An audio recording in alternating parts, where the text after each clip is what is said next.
Chapter 6059. Hearing Orville's words, Charlie frowned slightly, and then said, "Are you talking about Walter and his father?" "Yes." Orville nodded, smiled, and said, "That's the guy who poisoned Ms. Wang's father and caused him to have kidney failure. He is a piece of short tea. Didn't he and his father always say that they are members of the Rothschild family?" Charlie waved his hand and said, "They are not from the Rothschild family. It is impossible for a Rothschild family to have the surname Hogwitz." After saying that, Charlie thought for a while and said, "Hogwitz surname is probably a Jewish surname. They might be relatives of the Rothschild family." At this point, Charlie suddenly realized, "I have probably figured it out." Steve came to Orris Hill to find this person. For father and son, this old man has just recovered and wants to be the clan leader for a few more years. He may be trying to win over those relatives. Orville said hurriedly, "Master Wade, according to what you said, this kid came to Orris Hill to fight against you." "Ah. How about we give him a Hongmen banquet? Let him have a full meal tomorrow. And then tie him to the dog farm directly to keep him company with the two men." Charlie said with a smile, "No, Steve is the second in command of the Rothschild family, which is equivalent to the ancient prince. This Hogwitz is most likely the child of an old princess after she got married, and may not be Steve.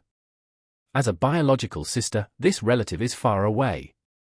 If we really have a close relationship, it's impossible for her to be locked up in your dog farm for so long without even the Rothschild family coming to look for her." Orville nodded. "That's true." Also, after saying that, he quickly asked, "Master Wade, since this kid is here to find someone, he might be able to find the head of the dog farm. If he turns against you, then wouldn't that be a trouble in the future?"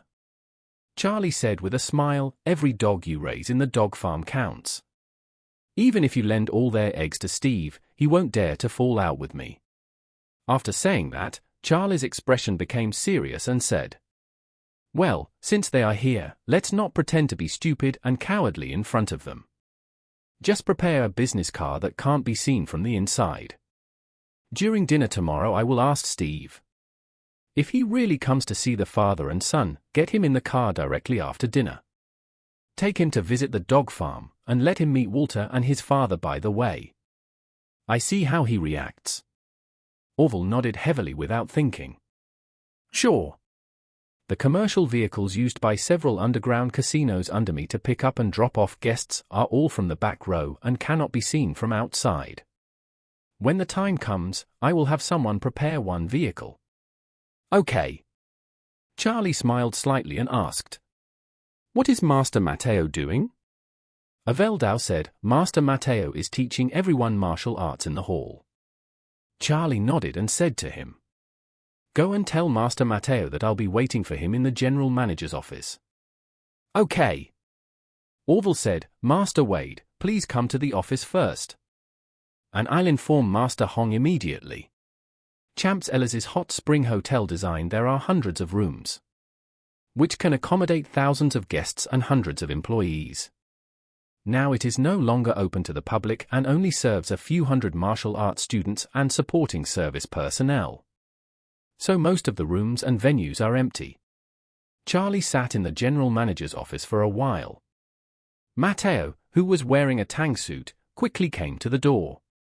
After knocking on the door and getting Charlie's permission, he pushed the door open and said with excitement, "Master Wade, you haven't been here to guide this subordinate for a while."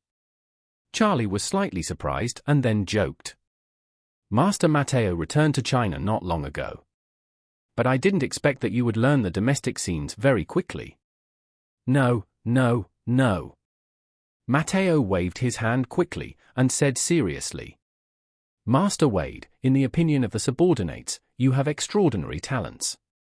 It is my honor and opportunity to listen to your teachings in person.